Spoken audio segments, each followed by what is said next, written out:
ഇന്ന് എനിക്ക് രണ്ടത്താണി വരെ ഒന്ന് പോകേണ്ട ആവശ്യമുണ്ട്. അങ്ങനെ കുളിച്ച് മാറ്റി ഫ്രഷായി നേരെ വണ്ടി എടുത്ത് ഞാൻ രണ്ടത്താണിക്ക് ഇറങ്ങാണ്. പുത്തനത്താണിയുടെയും കോട്ടക്കലിൻ്റെയും നടുവിലായിട്ടാണ് രണ്ടത്താണി വരുന്നത്. പണ്ട് ചുമടൊക്കെ ഇറക്കി വെക്കുന്നതിന് 2 അത്താണികൾ അവിടെ ഉണ്ടായിരുന്നു.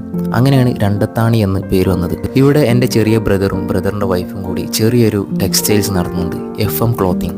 അപ്പോൾ ഇത് നിങ്ങൾക്കൊന്ന് പരിചയപ്പെടുത്തി തരാമെന്ന് വിചാരിച്ചു. രണ്ടത്താണി മാറാക്കര ബാങ്കിൻ്റെ അടിയിലാണ് ഈ ഷോപ്പ് വരുന്നത്. ഇവിടെ ലേഡീസിൻ്റെ ഒരുപാട് കളക്ഷൻസ് ഉണ്ട്. പല വെറൈറ്റി ഡിസൈനിലുള്ള പാർട്ടി വെയറുകൾ, ടോപ്പുകൾ, നമ്മുടെ അനിയത്തിമാർക്കും ഇത്താത്തമാർക്കൊക്കെ പറ്റിയ ഒരുപാട് ഐറ്റംസ് ഇവിടെ ഉണ്ട്. നിങ്ങൾക്ക് ഇവിടെ ഷോപ്പിൽ വന്നിട്ടും പർച്ചേസ് ചെയ്യാം, അല്ലാന്നുണ്ടെങ്കിൽ നിങ്ങൾക്ക് ഓൺലൈനായിട്ടും പർച്ചേസ് ചെയ്യാൻ പറ്റും. ഞാൻ അവരുടെ ഇൻസ്റ്റാഗ്രാം പേജ് ഇവിടെ കൊളാബ് ചെയ്യുന്നുണ്ട്. അങ്ങനെ ഞാൻ അവിടെ നിന്ന് ഇറങ്ങി നേരെ രണ്ടത്താണി പഴയ മാർക്കറ്റിലേക്ക് പോയി. രണ്ടത്താണി എന്ന് കേൾക്കുമ്പോൾ മലപ്പുറംകാർക്ക് ഓർമ്മ വരുന്നത് ഇവിടുത്തെ നാടിബലമാണ്.